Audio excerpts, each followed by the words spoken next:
11시 2분인데 이 와중에 홍준표 시장이 하와이에서 귀국하네요. 그러면 정치권에 복귀한다 이렇게 봐야 되는 거 아닙니까? 이미 근데 정치권을 떠난 적이 없으실 것 아, 같은데. 날마다 등장하시는 분이라. 제가 하와이 네. 망명 정부에서 있었어요. 본인은 거기가 임시 집무실이자. 그렇죠. 네. 그래서 아까 제가 말씀드렸던 것처럼 지금 오세훈 시장도 움직이고 있는 거고, 그렇죠? 그리고 이제 홍준표 시장도 움직이고 있는 거고, 그러니까 차기 당권을 둘러싸고 어떻게 되는 건지 이준석 의원까지 포함해서 세 판을 짜는 건지 어떻게 봐야 됩니까? 모르겠습니다. 이게 이준석 의원 같은 경우에는 다시 들어오기가 쉽지가 않을 거긴 해요. 왜냐면은 지금 어쨌든 그 TV 토론회에서 그 발언 네. 으로 굉장한 이미지를 많이 깎아먹었고, 그리고 국민의힘에서는 대선을 치르던 당시에 단일화를 원했던 건데 지금은 효용 가치가 많이 떨어졌고 그렇기 때문에 내부에서 또다시 이준석을 끌어와서 이 대선 당권을 치른다라고 하면 국민의힘 내부에 있는 청년 당원들이 굉장히 반발할 겁니다. 네. 원래도 이준석이 청년으로서 포지션을 다 가져가고 있었던 상황이었는데 이렇게 이미지가 안 좋아졌는데 또다시 이준석을 데려와서 쓴다? 이거는 좀 쉽지 않은 일이겠다라는 생각이 좀 들고, 근데 물론 계속 그런 얘기는 나오죠. 뭐 홍준표 시장과 연합해서 당을 새로 만들 거다, 뭐 그런 얘기 나오는데 쉽진 않을 겁니다. 저도 궁금하긴 한데 물론 지금 개혁신당 내부의 사정은 별로 안 좋다 그래요. 돈이 없어서 어떻게 해야 되나 이런 골머리를 안고 있다고 하긴 하던데 이준석이 들어온다? 쉽진 않을 것 같다고 생각합니다. 그렇군요. 거기까지는 가기가 어렵다라고 보면 되겠네요. 제가 봤을 때 오 시장이 지금 그런 포석도 있는 것 같아요. 네. 오세훈 시장 진짜 반성하고 지금 솔직히 말해서 조금 솔직해져야 돼요. 왜냐하면 지금 정권 초기에 원래 이제 부동산 지표 이런 거 보면 지금 부동산 난리 났거든요. 서울 부동산 그러니까 뉴스에서 이거를 조금씩 이제 보수 언론 쪽 보면 이재명 정권하고 연동시키려는 움직임이 보여요. 책임론을. 근데 부동산 폭등이 초창기에 이게 트리거가 된 게 오세훈 때문 아닙니까? 갑자기 토호제. 자기 경선하겠다고 토호제 풀고 송파 풀어가지고 맞아요. 그거 붐 밀어가지고 나중에 난리 나니까 나중에 다시 묶었잖아요, 한 달 만에. 그 당시에 토호제를 사실 풀지 않았으면 부동산이 심리적 그 시장이 굉장히 강하게 작용하는 거거든요. 첫 번째 휘발유가 있을 때 거기에 이 저금리, 그러니까 금리가 지금 인하하는 이 추세에서 연준이 인하라고 있잖아요. 그래서 이게 발아되기 굉장히 좋은 조건이 됐었거든요. 근데 그 와중에 대권 주자라고 하는 그러니까 당시 이제 보수 진영의 대권 주자라고 생각하는 오세훈 시장이 자기의 권한을 가지고 토호제를 풀어버린 거예요. 당시. 그래서 불이 붙었잖아요. 불이 붙은 게 안 꺼지고 지금도 오고 있는 거예요. 그래서 지금 계엄 내란 종식하는데 우당탕탕 할 일이 너무 많아가지고 거기에 집중하기도 바쁜데 한쪽에서는 부동산이 계속 올라오니까 이거 가지고 이제는 야 너는 세금으로 안 잡는다며. 이재명 후보 시절에 한 말 가지고 그 전체적인 이제 문재인 정부의 그런 정책을 답습하지 않겠다는 소리죠. 그거 한 거 가지고 너 세금 하면 안 된다. 너 안 잡는다 했지. 너는 절대 세금 안 올린다 했으니까 세금 하면 안 돼. 근데 공급은 아파트 공급 3년 5년 걸리잖아요. 그럼 어떻게 잡으란 말입니까? 사실 이거는 처음에 시쳇말로 오세훈 시장이 지금 불꽃 터트려 놓은 거예요. 그래놓고 그 불꽃도 뭐냐면 극우파 김문수한테 따라잡히니까 강남표라도 좀 모아보려고 그때 반장 정책 쓴 거 아닙니까? 그 실패해놓고 자기 이제 낙마해서 경선에서는 이미 당시에 이제 안 될 것 같으니까 스스로 자포자기 한 거잖아요. 근데 이제 실패하니까 마치 청년인 양, 청년 정치인 양. 지금 김용태, 김재섭, 이준석 모아서 나는 사실 여기 30대 3040 MZ랑 친해.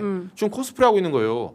토호제 풀 때만 해도 극우파 표 모으려고 했던 사람이라니까요. 그렇죠. 그 당시 그걸 그 2월 달에 2, 3월 달에 풀 때 그거 말고는 설명이 안 돼요. 그러니까요. 근데 어쨌든 지금 상황은 굉장히 안 좋아지니까 자기들 나름대로의 뭔가 새로운 상황을 만들려고 그렇게 보이죠. 움직임은 본격화하고 있는 것 같다. 지금 모인 사람들의 특징은 인지도는 좀 있는데 그쵸. 세력이 없는 그리고 약간 그 국민의힘 주류에게 약간 팽당한 그런 분들이 모여 있는 거거든요. 네. 명단을 보면은 예, 그래서 그 인지도를 통해서 뭔가를 해보려고 하는 그런 네. 모습처럼 보이죠. 예. 그렇군요. 근데 또 이제 친한계는 또 어떻게 할지 이것도 궁금하고 지금 보면 민주당은 8월 2일 날 전당대회 한다는 거지 않습니까? 이제 국민의힘도 조만간 전당대회 계획이 나올 텐데 양당이 또 어떻게 전당대회를 통해서 누가 선출될지도 지켜봐야 될 것 같고요. 민주당은 지금 2파전입니까? 정청래 의원, 박찬대 의원? 그렇죠. 네. 예, 사실은 네, 누가 됩니까? 저는 박찬대 의원이 될 것 같은데. 아 그래요? 네. 오. 예. 출마 선언은 아직 출마 선언도 안 했는데 박찬대 의원은 안 했는데 네. 그 저는 그렇게 봅니다. 어. 거의 그럴 것 야, 같다.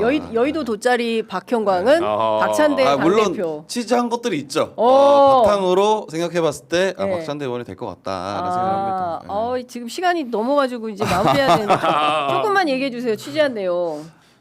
사실은 모르겠습니다. 그 당원분들이 미리 알아채는 것 같아요. 그러니까 어디에 조금 그래도 누가 되면은 이재명 정부에 조금 더 좋을까.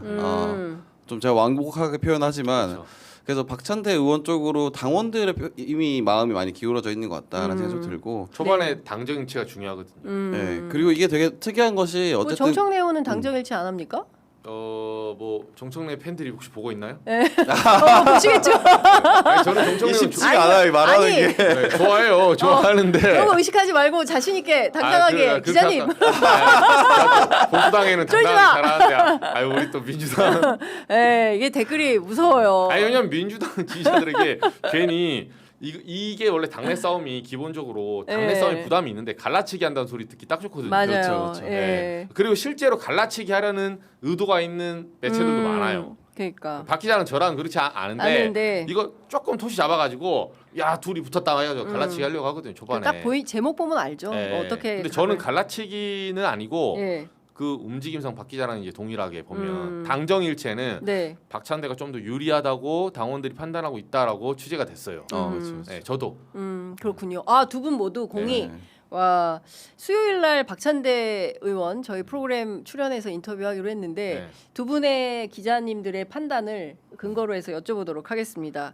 자 끝으로 요거 하나만 짚어보고 마무리하겠습니다. 지난 14일 독립언론 뉴스포터 유튜브에 영국 파이낸셜 타임즈 서울지국장이 그 인터뷰를 했는데 사실상 윤석열 정부의 인터뷰가 탈레반 수준이었다라는 얘기가 나오고 있어요. 그리고 다 떠나서 한국 기자들 왜 이렇게 질문을 제대로 하지 않느냐. 뭐 SK 그 최태원 회장 기자간담회를 빌어서 얘기를 하는데 그 준비한 영상 잠깐만 보겠습니다.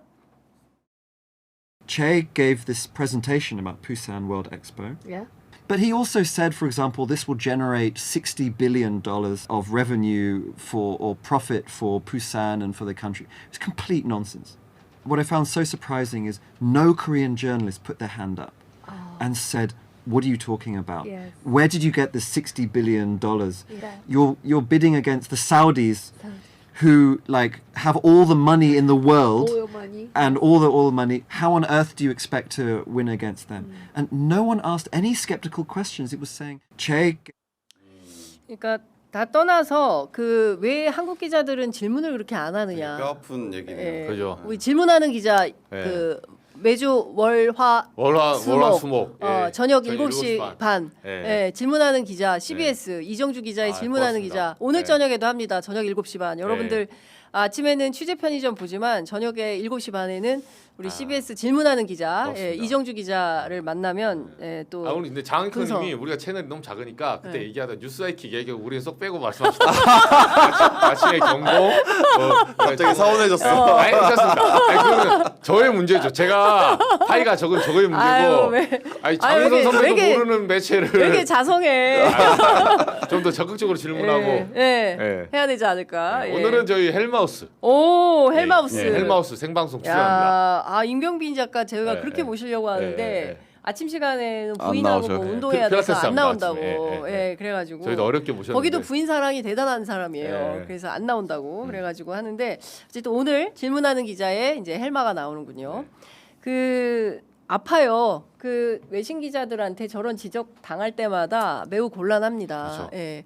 근데 한국 기자들 역량이 부족하냐? 전혀 그렇지 않다고 그렇죠, 생각하는데 왜 이렇게 질문을 우리 박형관 기자는 현장에서 질문 세게 하던데. 예. 그러니까 저는 좀 이상한 애예요. 그러니까 현장에서 보면은 쟤는 뭐가 안 먹히는 애이긴 하죠. 그러니까 근데 이게 출입처가 너무 저희가 세다 보니까 우리나라가 예. 다른 나라는 이렇게까지 출입처 제도가 강하게 돼 있는 데가 없거든요. 네. 근데 우리나라만 유독 그렇게 출입처 제도가 강하고 그리고 되게 노골적으로 광고를 받기 때문에 네. 또 그것에 대해서 위에서 이제 그 좀 챙겨줘라 이런 네. 문화가 있잖아요. 분위기가 있잖아요. 네. 그러다 보니까 사실 거기에 계속 젖어드는 거죠. 젖어들면서 칼이 계속 무뎌지는 그런 느낌이 좀 있습니다. 네. 그리고 이거 좀 되게 뼈아픈 얘기긴 하네요, 진짜. 네.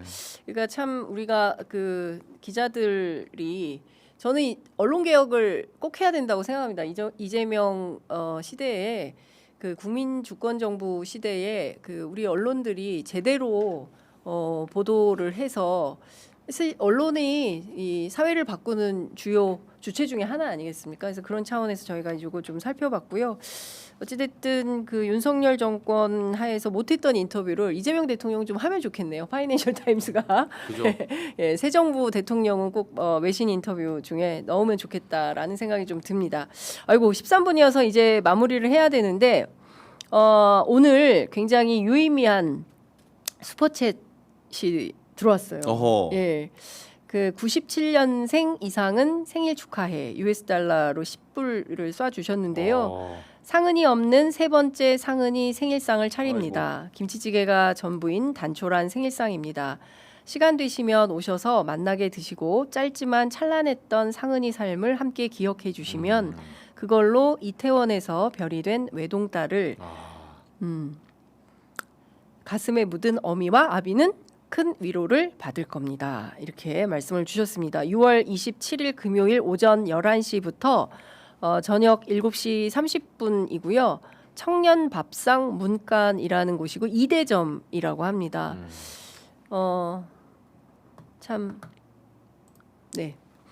입실 네, 가보겠습니다. 함께 해주시면 네. 좋을 것 같습니다. 네, 그 이재명 대통령이 그래도 이태원 참사 현장에 처음 가서 그 헌화하는 장면 저 굉장히 뭉클하더라고요. 그래서 잊지 않고 그리고 이태원 참사로 희생된 그리고 또 피해본 우리 가족분들에 대한 지원을 아낌없이 하라라는 지시가 내려온 걸로 알고 있는데요. 저희들이 다른 거 다 떠나서 세월호 참사, 이태원 참사는 함께 가야 된다라는 생각이 좀 듭니다. 그런 차원에서 아유 슈퍼챗까지 싸주시면서 이런 저희들이 그냥 소개해야 되는데 슈퍼챗까지 싸주시면서 저희들이 잊을까봐 알려주셔서 너무 죄송하기도 하고 꼭 감사하기도 가보겠습니다. 합니다. 네, 저희들도 취재 가서 또 열심히 보도하도록 하겠습니다. 자. 두 분 말씀 오늘 여기까지 들을까요? 마지막이 좀 숙연해지긴 했는데 마음이 아프네요. 좀 네. 마음이 많이 아픕니다. 네, 그 잊지 않고 함께 해야 된다라는 말씀을 좀 드리고 시청자 여러분들께서도 많은 참여 함께 해주시면 좋을 것 같습니다. 자, 오늘 두 분 말씀은 여기까지 듣도록 하겠습니다. 고맙습니다. 네, 고맙습니다.